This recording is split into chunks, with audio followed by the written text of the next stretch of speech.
Salam sejahtera saya ucapkan kepada pensyarah kita, Dr. Saizal. Nama saya Zesmida Dexter, nombor metrik 260588. Saya ingin membentangkan tentang tugasan saya ini pada pendahuluannya, seorang itu berada dalam kemiskinan jika mereka tidak mempunyai uang atau harta yang cukup untuk memenuhi keperluan asas dan kehidupan mereka.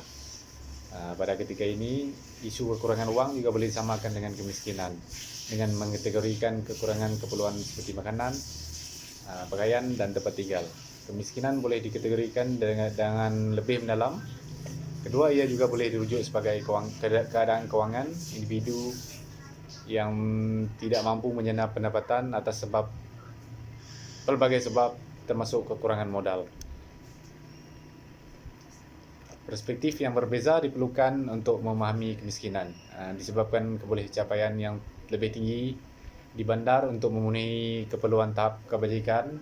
Perbandingan antara kemiskinan bandar dan luar bandar amat berbeza dalam pendekatannya. Bagaimanapun, kemiskinan relatif ini masih kekal disebabkan taraf hidup yang berbeza walaupun menggunakan perkhidmatan yang sama. Keupayaan untuk memenuhi keperluan asas dari segi ekonomi, sosial, politik dan dimensi budaya untuk menjalani kehidupan yang dihormati dalam masyarakat bandar adalah definisi kemiskinan ini.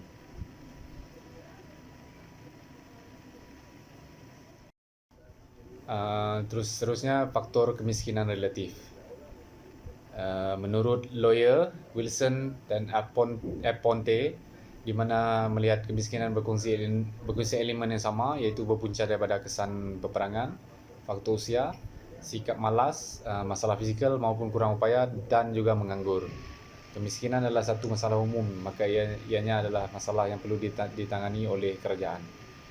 Kemiskinan relatif pula adalah kemiskinan yang disebabkan oleh perkembangan pembangunan yang belum menyeluruh sehingga menyebabkan ianya belum merangkumi seluruh masyarakat di dalam sesuatu kawasan tersebut.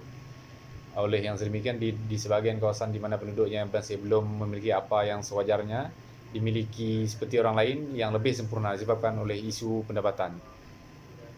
Biarpun seseorang individu atau keluarga tersebut sudah pun berada di atas paras garis kemiskinan, namun mereka masih terlihat miskin di antara yang lain kerana kebanyakan masyarakat di kawasan tersebut berpendapatan lebih tinggi daripada golongan ini.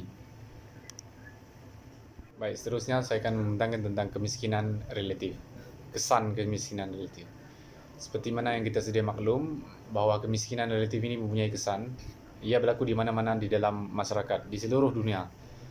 Pertama, ia memberi kesan kepada akidah.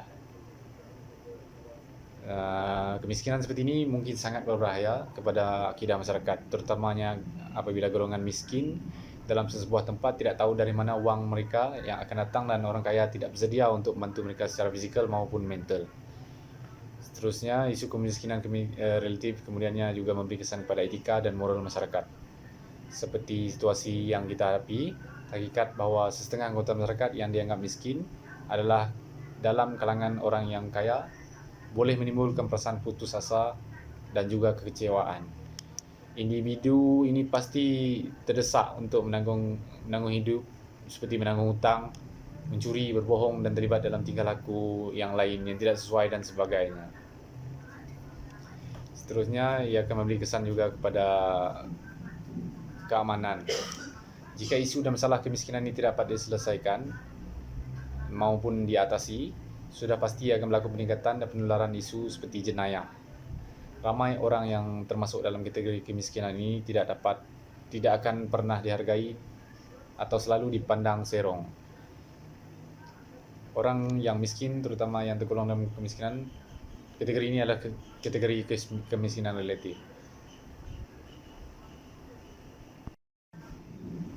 Kesan yang paling besar sekali dalam kemiskinan relatif ini adalah penurunan kualiti hidup. Kemiskinan jenis ini akan berlanjutan terutama sekali di dalam kawasan yang sedang membangun. Hal ini akan membuatkan kes penceraian akan meningkat menyebabkan penurunan kualiti kehidupan masyarakat. Selain itu juga, kes baru yang timbul seperti kes dera juga akan semakin berleluasa di golongan miskin relatif ini. Kebanyakan mangsa terdiri daripada mereka yang tinggal di kawasan setinggan ataupun pangsa puri. Persekitaran yang kecil dan ruang yang sempit menyebabkan kanak-kanak yang aktif menggunakan ruang yang ada untuk bermain dan belajar akan tetapi mengundang kemarahan kepada ibu bapa yang menimbulkan kes cedera ini. Seterusnya saya akan membentangkan tentang cadangan penambahbaikan. Kemiskinan relatif akan sentiasa wujud dan tidak boleh dihapuskan selagi penghargaan pendapatan tidak seimbang. Pastinya setiap negara dan rakyat yang bekerja di sana mempunyai kaedah dan pendekatan tersendiri untuk membasmi dan mengurangkan kemiskinan relatif.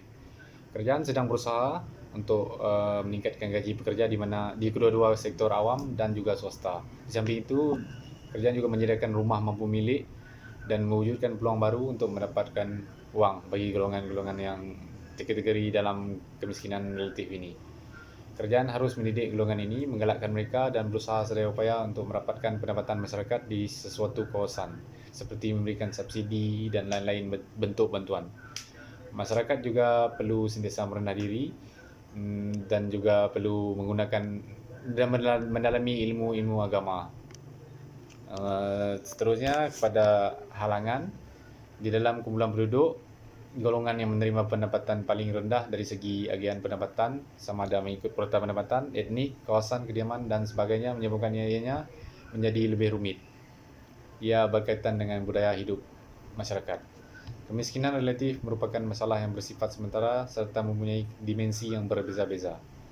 Kebiasaannya tidak berusaha untuk mendapatkan bantuan daripada program yang telah dijalankan oleh pihak kerajaan, tidak berupaya dan tidak sanggup menebut peluang ekonomi yang diberikan oleh kerajaan. Seterusnya, terdapat juga golongan yang hanya berserah pada takdir nasib saja, tapi berusaha untuk mengubah gaya kehidupan mereka ke arah yang lebih baik. Kestabilan dalam institusi keluarga juga turut menjadi punca berlakunya masalah ini. Seterusnya, kepada kesimpulan, kemiskinan relatif ini akan sentiasa wujud dan tidak mungkin dapat dihapuskan selagi mana wujud ketidakseimbangan dan agihan pendapatan. Lagi tinggi ketidakseimbangan pendapatan, lagi serius masalah kemiskinan relatif walaupun kemiskinan mutlak telah dibasmi sepenuhnya. Usaha perlu dilakukan untuk mengambil kira pelbagai faktor dan proses halangan bagi meningkatkan keupayaan kehidupan golongan miskin ke arah lebih baik sama ada dari segi ekonomi, ekologi, dan sosial. Pihak kerajaan juga perlu campur tangan dalam hal ehwal ekonomi terutama dari aspek pengagihan sumber ekonomi yang perlu diselaraskan semula. Hal ini kerana sumber ekonomi sekiranya tidak diagih secara sama rata, maka akan menimbulkan pelbagai masalah seperti pergaduhan antara golongan kaya dan juga miskin, peningkatan kadar jenayah, dan sebagainya. Oleh itu, sekiranya masalah ini tidak diselesaikan, maka kemiskinan relatif tidak dapat dikurangkan kerana ia mengambil kira aspek pengagihan sumber ekonomi secara sama rata. Akhirnya, kemiskinan perlu dikurangkan untuk memastikan tiada rakyat yang menikmati kehidupan dalam serba kekurangan dan pihak kerajaan perlu meningkatkan usaha untuk membasmi kemiskinan di dalam negara ini. Sekian, terima kasih.